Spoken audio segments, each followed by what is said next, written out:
Slimane, le grand secret révélé. À 35 ans, il confirme enfin ce que tout le monde suspectait. C'est un moment que peu attendaient et que beaucoup redoutaient. Car dans l'univers impitoyable du show business, rares sont les vérités qui survivent longtemps au silence. Slimane, l'une des voix les plus poignantes de la scène musicale française contemporaine, vient de faire une révélation qui bouleverse tout. Oui, à 35 ans, l'interprète de « Viens on s'aime » a fini par confirmer ce que nombre de ses fans avaient toujours soupçonné. Il s'est marié, en secret, et pas avec n'importe qui. Pendant des années, Slimane a construit son image sur une base de pudeur et de sincérité brute. Ses textes, souvent intimes, résonnaient avec la douleur, l'amour, la solitude et l'espoir. Mais jamais, au grand jamais, il n'avait ouvertement parlé d'une union, d'un engagement amoureux profond, encore moins d'un mariage. L'homme que l'on croyait farouchement attaché à sa liberté a donc franchi un cap qui, jusqu'ici, semblait incompatible avec sa posture publique. Pourquoi maintenant? Pourquoi cet aveu soudain? Et surtout, qui est celle ou celui qui partage sa vie dans l'ombre depuis si longtemps? Ce que l'on sait aujourd'hui, c'est que Slimane a choisi de briser le silence dans un cadre très précis. Une interview exclusive, orchestrée avec une maîtrise redoutable. Une déclaration sobre, mais bouleversante. Je suis marié depuis plus d'1 an. Et oui, c'est quelqu'un de connu. Mais j'ai voulu préserver ça pour une fois, pour moi. Une phrase courte, mais aux répercussions considérables. Dès les premières heures suivant cette annonce, les spéculations ont explosé sur les réseaux sociaux. Qui est donc cette mystérieuse célébrité qu'il a réussi à dissimuler pendant tout ce temps? Certains noms sont revenus avec insistance, comme celui d'une célèbre actrice française au passé discret mais aux liens étroits avec le monde de la musique. D'autres ont évoqué une personnalité internationale, croisée lors de ses tournées. Mais jusqu'ici, Slimane refuse de dévoiler l'identité de sa moitié. Ce n'est pas le plus important. Ce qui compte, c'est l'amour. Pourtant, cette décision de garder le secret si longtemps n'a rien d'anodin. Dans une industrie où l'exposition médiatique est souvent la monnaie d'échange la plus précieuse, Slimane a fait le choix inverse. Protéger à tout prix son jardin secret. Un choix courageux, voire risqué, surtout à une époque où la moindre photo partagée peut déclencher un raz-de-marée de rumeurs. Alors pourquoi cet aveu maintenant? Il semblerait que le déclic ait été personnel. Selon des sources proches du chanteur, Slimane aurait traversé une période d'introspection intense après la naissance de sa fille. L'arrivée de cet enfant dans sa vie aurait bouleversé ses priorités, redéfini son rapport à l'amour, au public, à la vérité. Quand on devient parent, on ne ment plus, aurait-il confié à un proche. Cette nouvelle transparence, Slimane l'assume désormais pleinement, comme un prolongement naturel de son art. Mais en révélant son mariage, c'est bien plus qu'un simple état civil qu'il dévoile. C'est une philosophie de vie, une affirmation d'identité. Et pourtant, le timing interroge. Cette confession intervient alors que Slimane s'apprête à entamer une nouvelle tournée internationale, avec un album annoncé comme le plus personnel de sa carrière. Simple coïncidence ou stratégie savamment orchestrée? Les avis divergent. Pour certains analystes du milieu, cette révélation pourrait également servir de réponse anticipée à d'éventuelles fuites ou paparazades.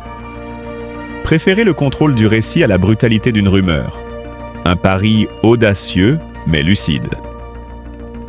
Autre fait marquant, la manière dont Slimane aborde la notoriété de sa conjoint. En insistant sur le fait qu'il s'agit d'une personne connue, tout en refusant d'en dire davantage, il joue un jeu d'équilibriste. Il donne assez pour susciter l'émotion, sans tomber dans le piège de la surexposition.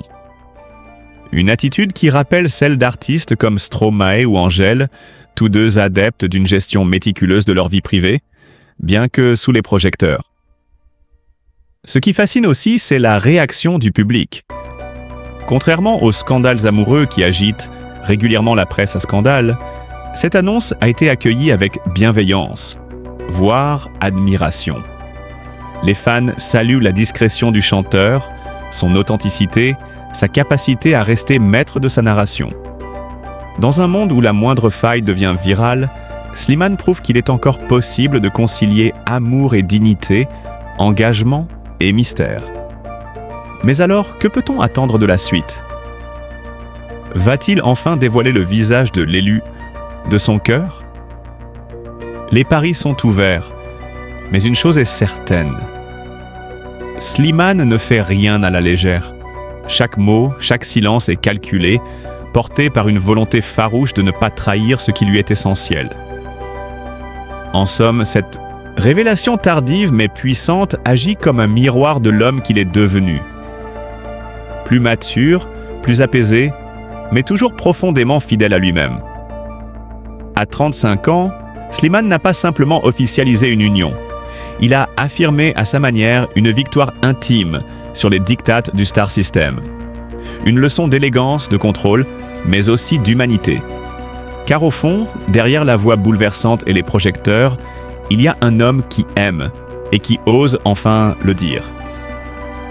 Il y a des artistes dont la voix transcende les notes, touche à l'âme et réveille des blessures invisibles. Slimane Nebchi, né le 13 octobre 1989 à Chelles, en Seine-et-Marne, en fait partie. Derrière son charisme magnétique, sa voix soul envoûtante et sa carrière fulgurante depuis sa victoire à The Voice en 2016, se cache une faille intime rarement évoquée. Une faille silencieuse, persistante, gravée au plus profond de son être. La perte prématurée de son père. Une douleur sourde qu'il a longtemps camouflée derrière les projecteurs, les tournées et les refrains. Dans une confession rare accordée à Téléstar en 2023, Slimane lâche une phrase qui résonne comme un cri étouffé. « Quand mon père est parti, j'ai eu l'impression de perdre une partie de mon âme. » Aucun détail sur la date exacte, aucune précision sur les circonstances. Ce silence, justement, en dit long. Car pour comprendre Slimane, il faut lire entre les lignes, dans les silences de ses interviews et la mélancolie douce amère de ses textes. Fils d'un immigré algérien arrivé en France pour offrir un avenir meilleur à sa famille, Slimane a grandi dans un quartier populaire du Lilas. Son père, ouvrier acharné et figure tutélaire, représentait pour lui bien plus qu'un modèle paternel. Il était le lien vivant entre les rêves d'enfance et la rudesse du réel. Le voir disparaître si tôt fut comme effacer le fondement même de son identité. Dans sa gala, Slimane revient sur ses débuts. « Je n'ai pas eu une enfance digne de ce nom. J'ai tout fait, serveur, vendeur. Je chantais dans la rue pour survivre. » Et derrière ces mots, une réalité brutale, celle d'un jeune homme contraint de grandir trop vite, sans repère, sans bras pour le rattraper lorsqu'il tombe. La tristesse chez Slimane n'est jamais théâtrale. Elle est diffuse, omniprésente, subtilement tissée dans sa musique. Son titre « Le vide » en est l'illustration poignante. Écrit après l'attentat du Bataclan en 2015, il exprime une angoisse existentielle, comme si à travers cette tragédie collective se rejouait son drame personnel. La perte, le manque, le silence du père. Et dans l'intimité de ses confidences radiophoniques, il va plus loin. Sur France Culture, il avouait un jour « Il y a des jours où je me sens à côté de tout, entre deux mondes. » Être un Français d'origine algérienne, évoluer dans un milieu artistique où l'on attend de lui qu'il soit lisse, tout en incarnant une diversité attendue. C'est une équation à résoudre sans fin, source de tiraillements identitaires constants. Mais la plus grande zone d'ombre dans la vie de Slimane, celle qui attise toutes les spéculations, reste sans doute sa vie amoureuse. L'homme qui chante l'amour comme personne, celui qui a ému l'Europe entière avec Mon amour à l'Eurovision, 2024, entretient une aura de mystère presque impénétrable autour de ses relations sentimentales. Aucune officialisation, pas de mariage annoncé et des rumeurs savamment laissées en suspens. Pourtant, en 2020, dans une entrevue avec Paris Match, Slimane fait une déclaration énigmatique. Elle est l'inspiration de beaucoup de mes chansons. Sans nommer celle qui semble avoir marqué sa vie, il confirme cependant l'authenticité d'un amour vécu, profond, complexe. Cet aveu relance une vieille rumeur. Et si cette femme était la mère de sa fille, Esmeralda, née en janvier 2022? Slimane parle d'elle avec tendresse et fierté sur Instagram. Esmeralda, tu es la lumière de ma vie. Mais à ce jour, aucune confirmation sur l'identité de la mère. Aucun cliché de famille, aucun mot sur une éventuelle union. Cette pudeur soulève de nombreuses interrogations. Pourquoi tant de discrétion? Slimane serait-il en réalité hanté par cette peur d'exposer ce qu'il considère comme sacré? Dans une interview à Danse avec vous, il lâche un autre indice troublant. Je ne suis pas doué pour m'ouvrir complètement. L'amour est magique, mais aussi un défi permanent. Cette phrase résume à elle seule la dualité intérieure de l'artiste. L'envie d'aimer, mais la peur de perdre. Le désir d'un foyer, mais la méfiance envers l'exposition médiatique. Ce refus de tout dévoiler l'a parfois placé au cœur de fantasmes médiatiques. On lui a prêté une relation avec Vita, sa complice musicale sur l'album Versus S. Leur alchimie est indéniable, sur scène comme à l'écran. Dans le clip « Ça va, ça vient », les regards échangés frôlent la fiction romantique.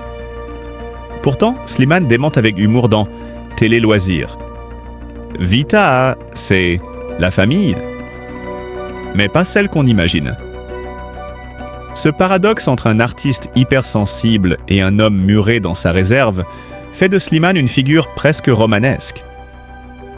À la fois proche et insaisissable, blessé et lumineux. Il incarne cette génération tiraillée entre l'héritage familial, les attentes sociétales et l'exigence d'authenticité. En chantant l'amour, il panse ses plaies. En dissimulant sa vie privée, il protège ce qui lui reste de fragile. Derrière les strass et les micros, Slimane est un homme en quête d'équilibre, qui compose avec ses absences, ses douleurs d'enfance, ses doutes d'adulte. Il chante pour guérir, et peut-être aussi pour qu'un jour, sa fille Esmeralda découvre qui il est vraiment. Non pas la star adulée, mais le fils endeuillé, l'amoureux discret, le père éperdu. Derrière les projecteurs, les cicatrices invisibles de Slimane. Quand on évoque Slimane Nebci, le grand public pense immédiatement à cette voix singulière, à ce regard chargé d'émotions et à cette ascension fulgurante, marquée par sa victoire dans The Voice en 2016 et son rôle de porte-drapeau de la France à l'Eurovision. Mais peu savent que derrière cette lumière, c'est dans l'ombre que s'est construite l'âme d'un artiste profondément marqué par la douleur. Car la vie de Slimane ne se résume pas à un conte de fées modernes, elle est, avant tout, le récit d'une lutte intime. D'une série de tragédies qui ont forgé un homme autant qu'elles ont façonné une œuvre. L'une des blessures femmes les plus silencieuses, et pourtant les plus déterminantes, fut la perte de son père. Un événement dont il n'a jamais révélé la date exacte, comme pour garder ce chagrin dans un sanctuaire intime. Dans une interview accordée à France Info, Slimane racontait avec émotion que son père chantait des airs traditionnels algériens pendant qu'il travaillait. Ce n'était pas un artiste, mais sa voix portait cette force brute, capable d'ancrer en lui l'idée que la musique pouvait être une échappatoire à toute souffrance. À sa disparition, Slimane a non seulement perdu une figure paternelle, mais également le premier homme qui avait cru en ses rêves. « Je chante pour mon père, même s'il n'est plus là », confie-t-il dans une chanson jamais sortie, citée par Le Parisien. Mais cette tragédie n'est que le point de départ d'un parcours semé d'épreuves. Né dans une famille modeste d'origine algérienne, Slimane grandit à Les Lilas, une banlieue défavorisée de la région parisienne. Là, il découvre très tôt ce que signifie être l'autre, celui que l'on juge d'abord par ses origines. Dans une entrevue poignante avec 20 minutes, il se remémore le jour où on lui a refusé un emploi uniquement à cause de son nom. « Je suis rentré, je me suis assis dans un coin et j'ai pleuré. Pas de tristesse, mais de rage. » Ce moment, pourtant banal pour beaucoup, est devenue un tournant silencieux dans sa conscience d'homme. Celle d'un individu obligé de se battre 2 fois plus que les autres pour se faire entendre. Avant que les caméras ne se braquent sur lui, Slimane a connu 10 années de galère. Une décennie à enchaîner les petits boulots. Serveur dans des cafés populaires, vendeur dans des friperies, chanteur dans des rues bruyantes et des bars peu éclairés. Dans un gala, il confiait que certaines nuits, il marchait pendant des heures après ses performances car il n'avait même pas de quoi payer un ticket de bus. Je me demandais si je n'étais pas en train de gâcher ma jeunesse. Ce n'est pas simplement une précarité financière qu'il a affrontée, mais une détresse existentielle. Le doute, l'humiliation, les portes fermées. Un jour, un ami lui dit sans détour « Tu devrais arrêter, la musique, ce n'est pas pour toi. » Slimane pleura toute la nuit. Et pourtant, le lendemain matin, il reprit le micro. Encore. Mais c'est en 2015, lors de l'attentat du Bataclan, qu'une autre faille s'ouvre dans sa vie. S'il n'était pas présent ce soir-là, Slimane a perdu un ami proche, un jeune musicien avec qui il avait partagé les scènes des petits bars parisiens. Dans Le Figaro, il témoigne « Quand j'ai appris la nouvelle, j'étais seul. J'ai allumé la télé et j'ai pleuré comme un enfant. » De cette douleur naît une chanson, Le Vide. Pas pour vendre des disques, mais pour exprimer cette sensation de chute intérieure. Je cherche dans le vide, mais je ne trouve que de la douleur. Une phrase qui résume à elle seule ce deuil sans fin, ce cri muet qu'il porte en lui. Et puis, il y a eu la naissance de sa fille, Esmeralda, en janvier 2022. Une joie immense, immédiatement entachée par l'angoisse. L'enfant est né prématuré, fragile, placé en couveuse. Slimane, impuissant, se tient de longues heures devant la vitre des soins intensifs, à chanter au téléphone dans l'espoir que sa voix traverse le verre et réchauffe son bébé. Il confie sur Instagram Live « Je ne dormais pas, je ne mangeais plus, je priais simplement. » Ces jours de peur ont réactivé en lui le souvenir douloureux de sa propre